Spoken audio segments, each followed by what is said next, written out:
So, ilagay na natin ang bawang.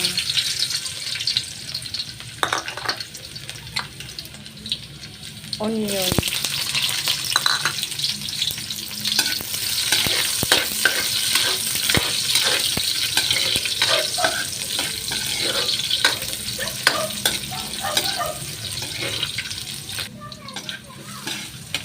Halo-haloin na lang siya muna, guys. Ilagay na natin yan.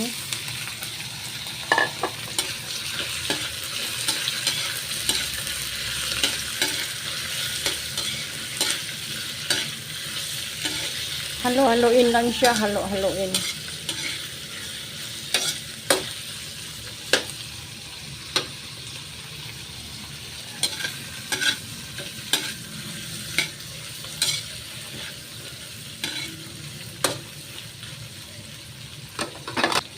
Timplahan na natin siya, guys. Lagyan ng black pepper. Lagyan natin ng konting asukal.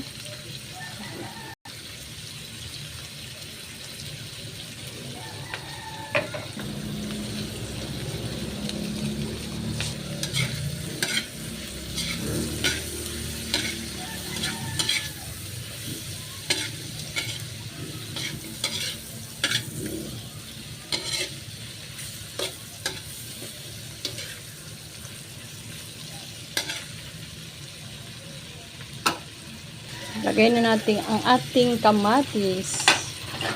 Kamatis ay pangpakutis yan, mga guys.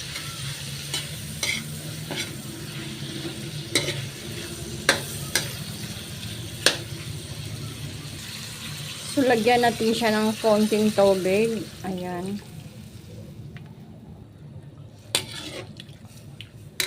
Mikos-mikos natin yan. Ay, hindi lang masyado yung mikos-mikos, guys, kasi baka madurog. So, ilagay na natin ang ating repolyo.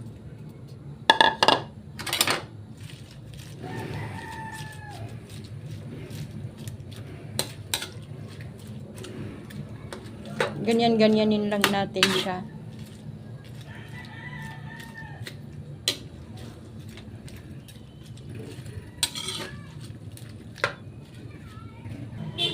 So, lagyan na natin siya ng salt.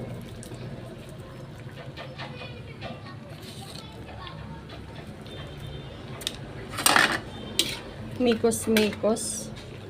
Halo-haloin lang.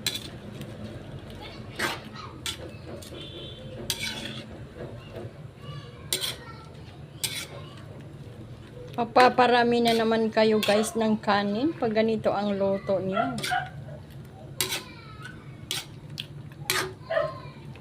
So, ilagay na natin ang dahon sa sibuyas. Ayan. So, nakita nyo na, guys. So, how to cook the hipon. Oh, sariling ano lang to, version. Diskarte lang sa buhay, guys, para makaluto. Kahit ano, basta makain. Okay lang yan. So, ayan na, guys. Hindi ko muna siya nilagyan ng sili kasi mayroon dito isang tao. Ayaw niya ng maanghang. So, kukunan ko na lang siya ng para sa kanya. Bago ko siya lagyan ng sili.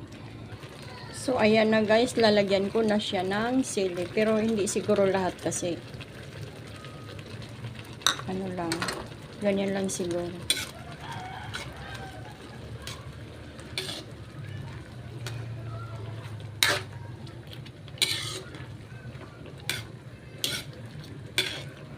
So, ayan, guys, okay na to.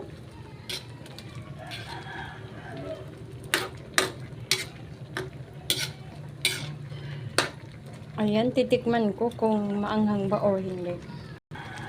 So, maanghang nga talaga. Maanghang.